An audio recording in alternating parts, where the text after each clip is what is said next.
Good morning. Welcome to Spiritual Insights for Everyday Life. My name is Lee Woofenden. Recently on our blog, one of our readers posted a couple of videos in the comments section by an American intellectual named Robert Lawrence Kuhn, wanting to know what I thought about these videos, which were interviews with several prominent thinkers about the question of whether God is free. So I wrote a post, and I'll link it in the description. It has a fuller version of what I'm about to say, but I want in this video to make the two major points about freedom and God. Now, we think of freedom primarily as freedom of choice, and this was the kind of freedom that Robert Kuhn mostly focused on in his video and in his interviews. Is God free to choose? Can God choose one thing over another? And this was a tough and knotty subject because it runs into issues of, God being unchanging, God being omnipotent, infinite, and all that sort of stuff. And for us humans here on earth, freedom to choose is the basic freedom, and especially from a spiritual perspective, freedom to choose between good and evil. That, in fact, is one of our main purposes here on earth, is to choose. Do we want to be a good person? Do we want to be a bad person? And do we want to be in a loving relationship with one another, and with God, of course, or do we want to live mostly for our own benefit, for our own wealth, for our own power? So this is a choice that we make here on earth, and we make a lot of smaller choices related to that. And this obviously does not apply to God. God is 100% good, 0% evil. God is not going to choose evil. That's just the way it is. So how can God be free if God doesn't have this basic choice that we have between good and evil? Does that mean that God is not free?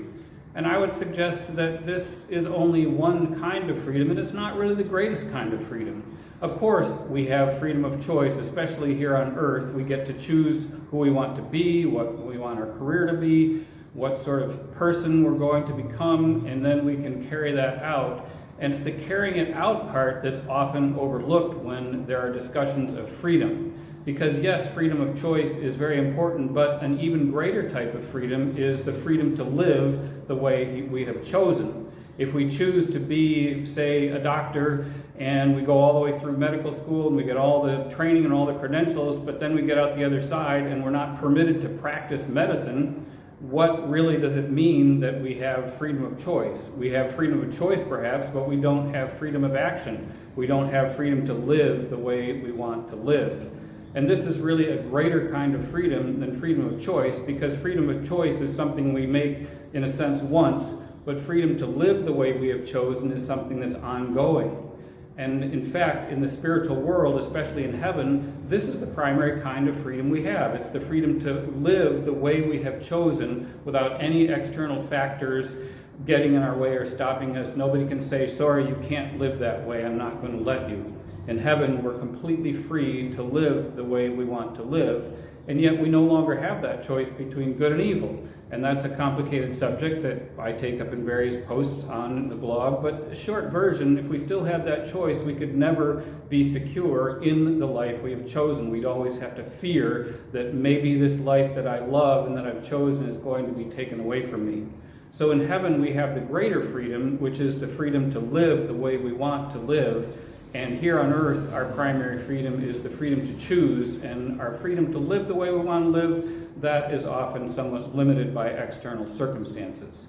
So when we think about God and freedom of choice as we think of it doesn't really apply to God. In a sense, God makes all choices. We have a multiple choice test, and you have to choose A, B, C, D, E, or F, and God just checks the box down below that says all of the above, because God does everything that can possibly be done.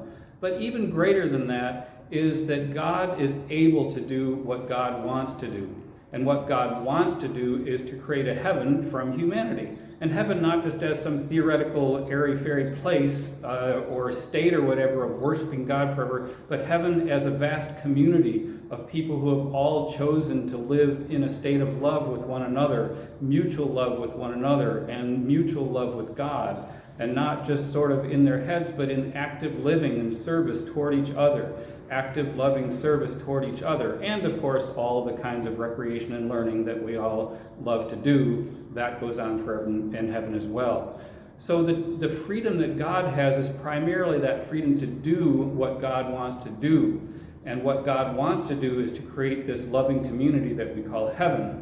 God wants to do that, God is able to do that, and therefore God is completely free because God can completely do what God wants to do.